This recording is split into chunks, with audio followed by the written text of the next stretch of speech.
جنرال عبدالرشید دوستم د ولسمشر غني لومړی مرستیال دی، که څه هم زورواکی جابر او ظالم کس دی، خو اوس یې د داسې کار لپاره مټې رابېډ وهلي چې نوم به یې په تاریخ کې ولیکل شي.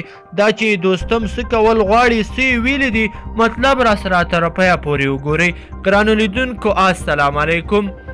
دوستم په شمال کې تر ټولو ستر پوهنتون جوړوي.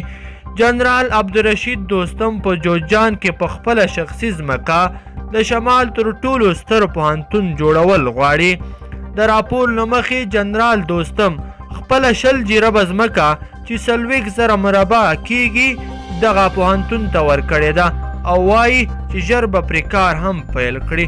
ښاغلي دوستم د دې خبرې اعلان د شبرغان ښار له کسبګرو سره په لیدنه کې کړی دی او ویلي دي چې د خپلې شخصي ځمکې یوه برخه به د شبرغان ښاروالۍ ته هم وروبخي چې ټول ارزښت یې د جنرال دوستم په وینا 15 میلیونه ډالر کیږي.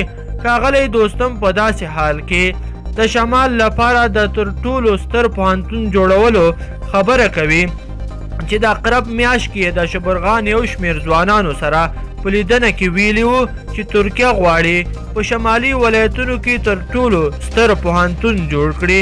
ښاغلی دوستم د افغانستان د کورنیو جګړو په تاریخ کې په پراخو بشري جنایتونو هم تورن شوی دی.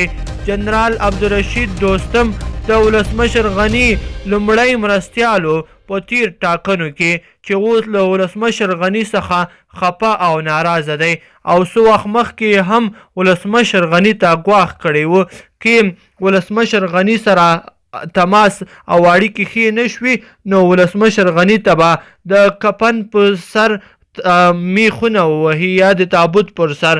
ګرانو لیدونکو په دې هیله چې مطلب مو خوښ شوی وي، که مو خوښ شوی وي نو لایک کړئ د سره او ویډیو نور دوستانو سره هم شریک کړئ. مننه.